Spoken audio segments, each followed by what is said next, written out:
Daniel Guichard, né le 21 novembre 1948 à Paris, est un chanteur, auteur-compositeur et producteur français qui a profondément marqué le public avec ses chansons lyriques et sincères telles que La tendresse, Mon vieux et Le gitan. Avec sa voix chaleureuse, son interprétation pleine d'émotion et son côté parigot caractéristique, Daniel est devenu une icône de la chanson française, représentant la classe ouvrière à travers des histoires ordinaires mais riches de sens. Issu d'une famille métisse, avec un père breton soudeur et une mère d'origine russe, polonaise et ukrainienne, Daniel a grandi dans le quartier animé mais difficile des Halles à Paris. Son enfance n'a pas été facile, notamment lorsque son père est décédé, alors qu'il n'avait que 15 ans, laissant un grand vide dans le cœur de cet adolescent qui rêvait de devenir chanteur. De ses rudes journées de travail aux Halles, où il transportait fromage et légumes, Daniel a nourri ses rêves musicaux en se produisant le soir dans les cabarets de Montmartre et de Saint-Germain-des-Prés, interprétant des chansons d'Aristide Bruand et d'Édith Piaf, accompagné d'un accordéoniste. Après avoir signé un contrat avec Barclay Records, il a entamé son périple à la conquête du public, des petites scènes aux grandes représentations du légendaire Olympia.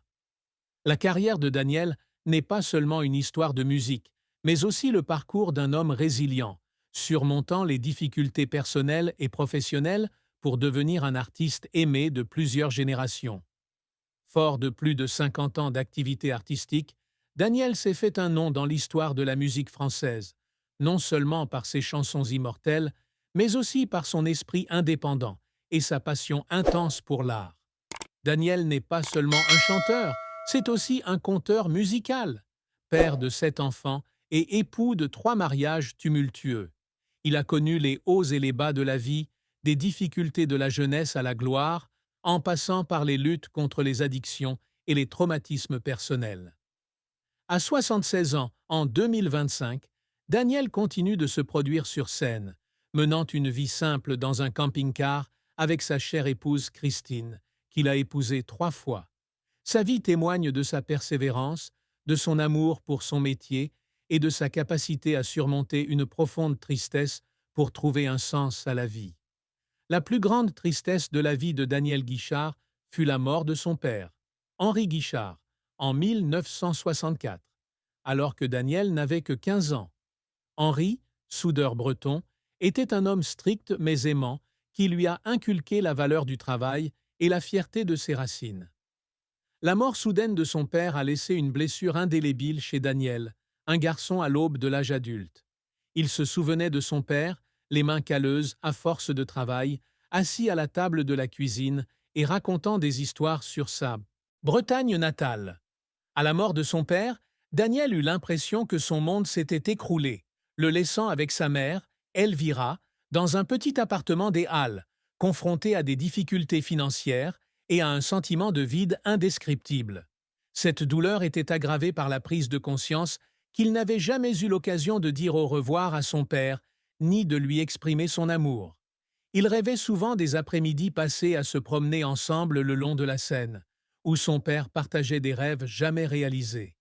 Ces souvenirs hantaient Daniel, et il les transposait dans sa musique, notamment dans la chanson Mon vieux, sortie en 1974.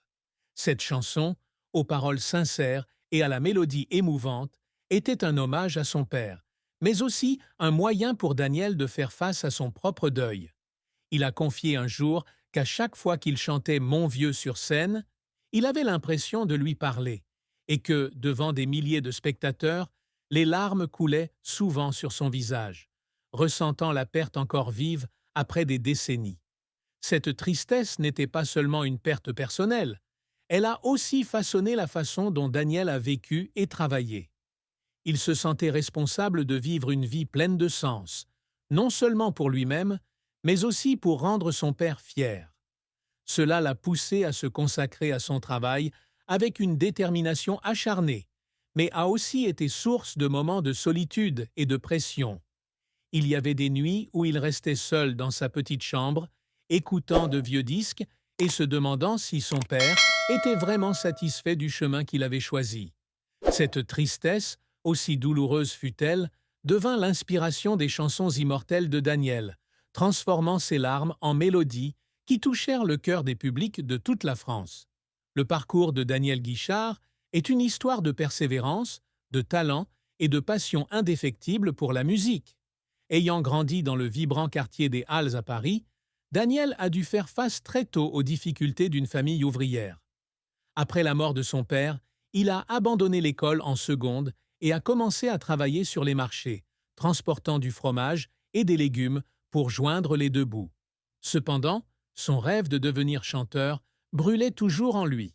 Travaillant dur le jour, il se retrouvait le soir dans les cabarets de Montmartre et de Saint-Germain-des-Prés, interprétant des chansons d'Aristide Bruand et d'Édith Piaf, accompagné d'un accordéoniste. Sa voix grave et son accent parigot distinctif ont rapidement attiré l'attention, et il s'est lancé à la conquête de l'industrie musicale. En 1966, Daniel a signé un contrat avec Barclay Records, mais les premières années de sa carrière ont été difficiles.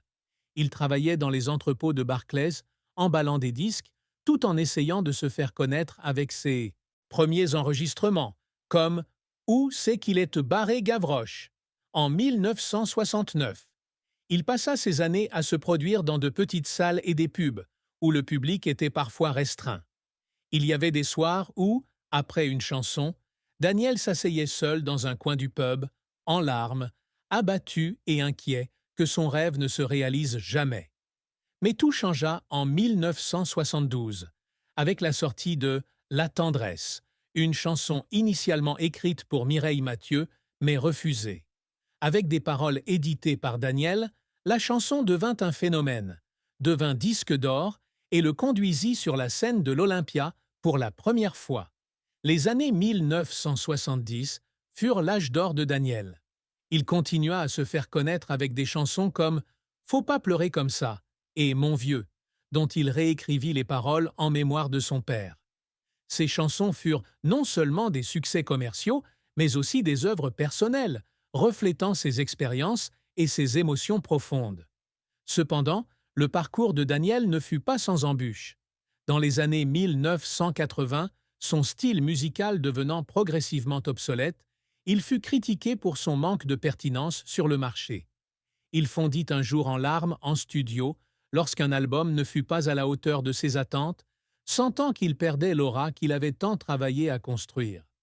Pour surmonter cette difficulté, Daniel fonda son propre label Kouklos en 1975, produisant non seulement sa propre musique, mais soutenant également des artistes comme La Souris Déglinguée et Salvatore Adamo, démontrant ainsi son esprit indépendant et créatif. Dans les années 1990, Daniel décida de quitter les projecteurs parisiens pour s'installer à Sauvian, près de Béziers, où il trouva la paix. Il continua à se produire, parcourant la France en camping-car, un choix qui en surprit plus d'un, mais qui convenait parfaitement à sa nature libre. Ses prestations à l'Olympia en 2012 et 2018 témoignèrent de sa ténacité, le public remplissant encore l'auditorium pour entendre des chansons devenues des classiques. À chaque fois qu'il montait sur scène, Daniel emportait avec lui ses joies et ses peines, les transformant en performances émouvantes que le public n'oublierait jamais. Le plus grand succès de la carrière de Daniel Guichard fut la sortie de La tendresse en 1972, une chanson qui le transforma du statut de chanteur inconnu à celui de star, adoré par toute la France. La chanson, avec sa mélodie douce et ses paroles touchantes, avait été écrite à l'origine pour Mireille Mathieu, mais fut refusée. Lorsque Daniel remania les paroles et l'interpréta avec sa voix chaleureuse, La tendresse devint rapidement un phénomène, obtenant un disque d'or et étant joué à plusieurs reprises dans les discothèques estivales. Il se souvient de sa première apparition sur la scène de l'Olympia en 1972, lorsque le public chanta à l'unisson, le « submergeant d'émotion » au point de devoir se détourner pour retenir ses larmes. La chanson fut non seulement un succès commercial, mais devint aussi un symbole de sincérité et d'amour dans la musique française. Un autre événement marquant fut le succès de Mon vieux en 1974, une chanson que Daniel réécrivit en mémoire de son père. Avec une mélodie de Jean Ferrat et des paroles émouvantes, la chanson a touché le cœur de millions de personnes, notamment celles qui ont perdu un proche. Daniel a un jour confié avoir pleuré en studio lors de l'enregistrement de cette chanson, comme s'il prononçait ces derniers mots à son père. Mon vieux n'est pas seulement une chanson, c'est aussi un héritage culturel, aimé et repris par la génération suivante. Le succès de cette chanson a consolidé la position de Daniel comme un artiste aux émotions authentiques, capable de transformer des histoires personnelles en œuvres universelles. Daniel s'est également distingué par ses prestations incessantes à l'Olympia, notamment en 1975, 1976, 2012 et 2018. Ces soirées, où la salle affichait toujours complet, témoignent de son attrait durable. La représentation de 2012, lors de son retour à l'Olympia après 20 ans, fut particulièrement mémorable. Debout sur scène, il contempla le public, de ceux qui le suivaient depuis les années 1970 jusqu'aux plus jeunes, et ressentit une profonde fierté. Il fondit en larmes après la représentation, sentant que l'amour du public ne s'était pas éteint. Ses succès, ainsi que sa nomination au titre de Chevalier des Arts et des Lettres en 2024, ont confirmé Daniel comme l'un des grands artistes de la musique française, un homme qui a réalisé les rêves de jeunesse.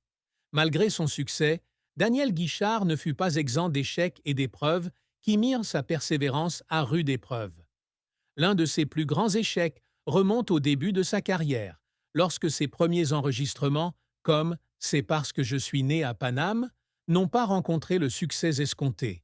Il a passé des années à se produire dans de petites salles, parfois avec seulement une poignée de spectateurs, et certains soirs, il quittait la scène déçu, se demandant s'il avait vraiment le talent pour réussir.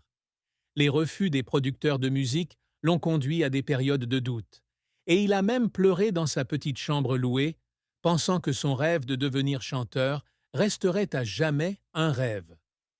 Dans les années 1980, avec l'évolution des goûts musicaux et l'arrivée de nouveaux genres comme la pop et le rock, le style chansonnier traditionnel de Daniel est progressivement tombé en désuétude.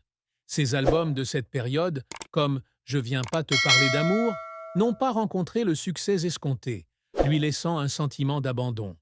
Il a confié qu'il y avait des jours où, assis en studio, il lisait des critiques négatives et avait l'impression que le monde lui avait tourné le dos. Cette pression l'a conduit à une période de crise personnelle où il a lutté contre l'alcoolisme, buvant jusqu'à 3 ou 4 bouteilles de whisky par jour pour oublier les échecs et les pressions de la célébrité. Gérer son addiction était un défi de taille, et Daniel a lutté pendant des années pour s'en débarrasser, un parcours qu'il a souvent laissé en larmes, impuissant. Un autre défi a été les critiques qu'il a reçues pour sa participation à un concert associé au Front National dans les années 90. Bien que Daniel ait insisté sur son refus de soutenir les politiques extrémistes, cet événement a terni son image auprès de certains publics. Il s'est senti incompris et blessé, notamment lorsque ses actions caritatives, comme l'organisation de concerts pour la recherche contre le cancer, n'ont pas été reconnues. Ces défis, bien que douloureux, ont aidé Daniel à grandir, à apprendre à se relever après chaque chute et à continuer à se consacrer à la musique avec la même passion. Daniel Guichard a toujours aspiré à réussir, non seulement par sa musique, mais aussi à avoir un impact positif sur la société et à préserver son indépendance professionnelle. L'un de ses plus grands objectifs est de construire une carrière authentique, où il puisse raconter ses histoires à travers la musique. La chanson « Le Guitan », sortie en 1983, témoigne de cet effort.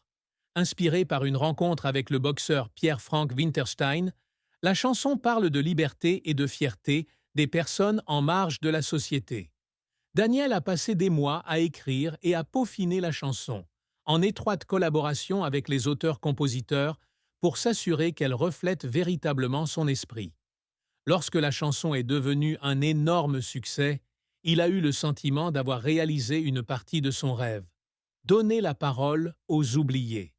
Daniel a toujours œuvré pour conserver son indépendance dans l'industrie musicale. En 1975, il a fondé le label Kouklos, où il a non seulement produit sa propre musique, mais a également soutenu des artistes comme La Souris déglinguée et Salvatore Adamo. Diriger Kouklos a été un défi, lui demandant d'apprendre à gérer les finances et à négocier avec les distributeurs. Mais cela lui a donné la liberté créative dont il avait toujours rêvé.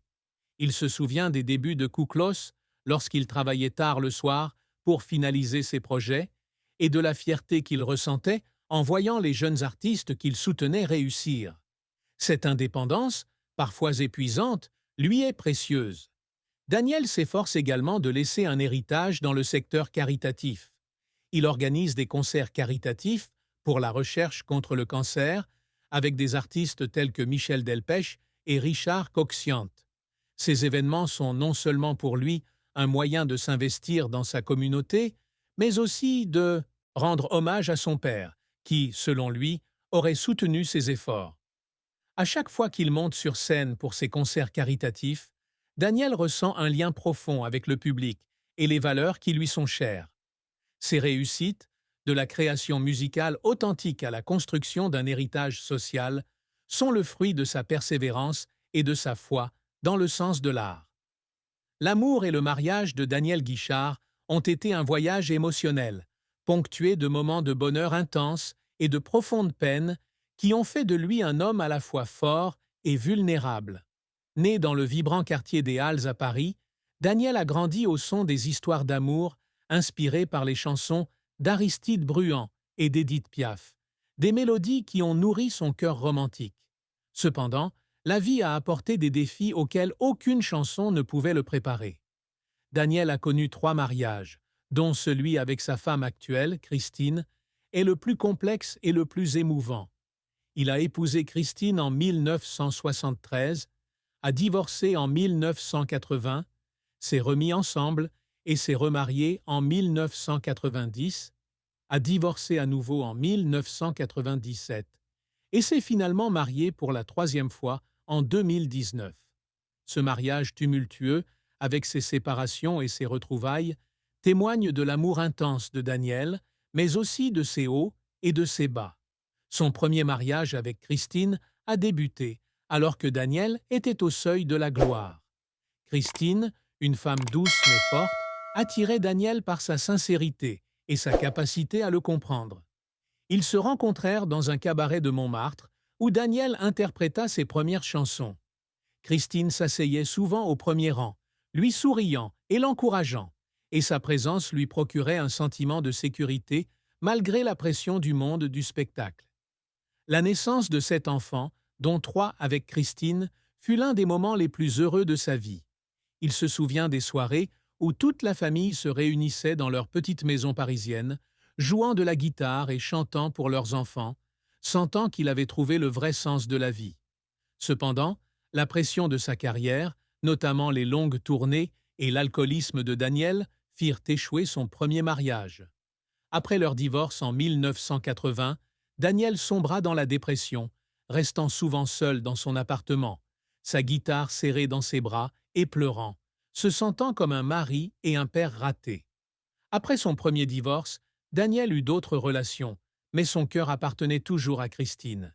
Ils se sont retrouvés en 1990, alors que Daniel tentait de reconstruire sa carrière après une période difficile.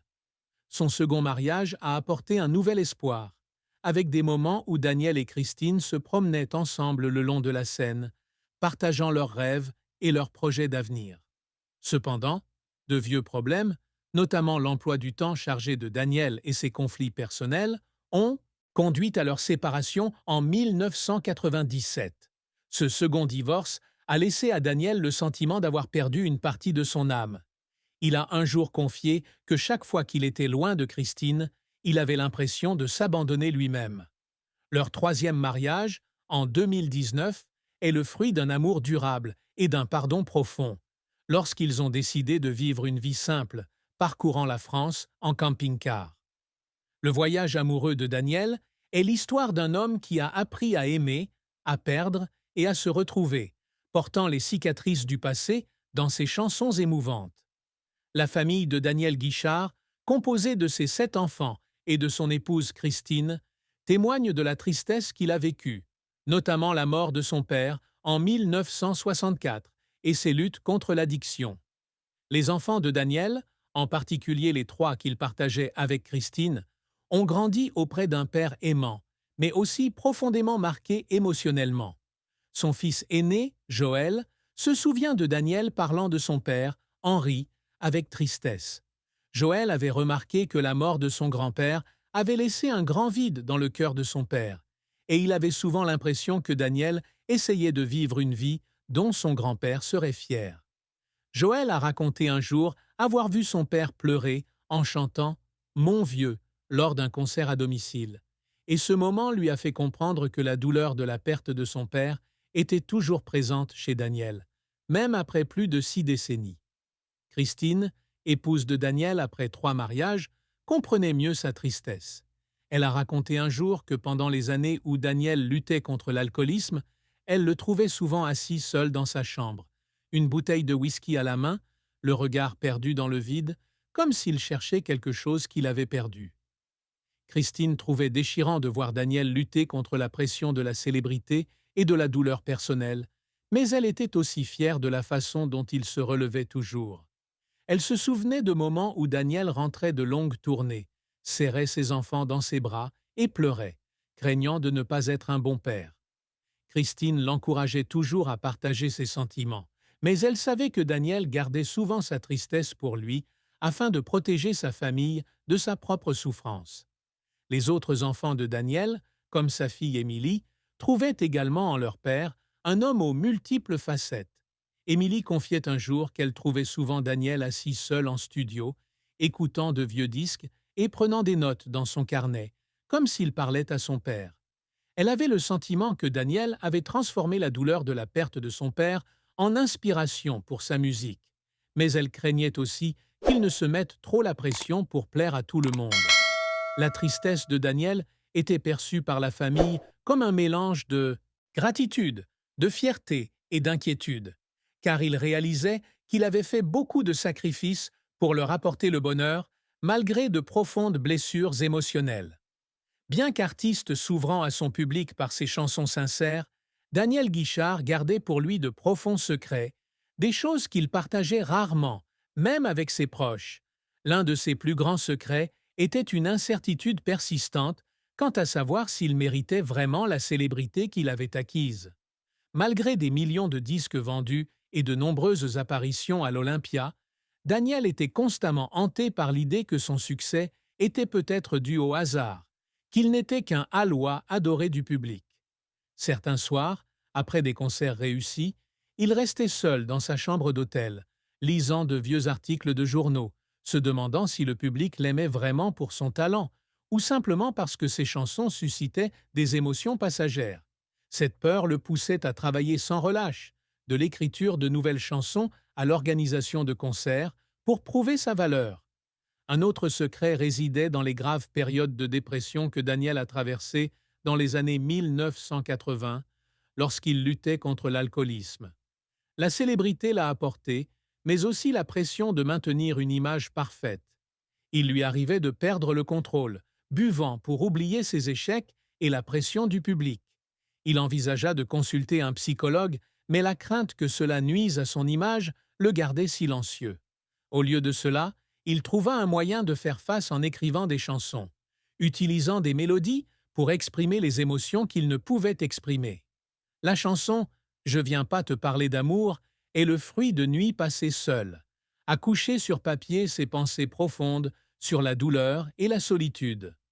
Daniel cachait également un profond désir d'être reconnu comme un artiste polyvalent, et pas seulement comme un chanteur de chansons. Il s'est essayé à la composition de musique de films et à la production de projets musicaux expérimentaux, mais ces projets n'ont souvent pas reçu le succès escompté. Il garde secret son rêve de se lancer dans une comédie musicale ou un album entièrement en Bretagne pour honorer la patrie de son père, craignant que le public ne l'accepte pas dans un autre rôle que celui du chanteur de la tendresse. Ces secrets, bien que non révélés, sont les combats intérieurs auxquels Daniel est confronté, faisant de lui une personne bien plus complexe que l'image forte que le public perçoit sur scène, perçoit sur scène, perçoit sur scène, perçoit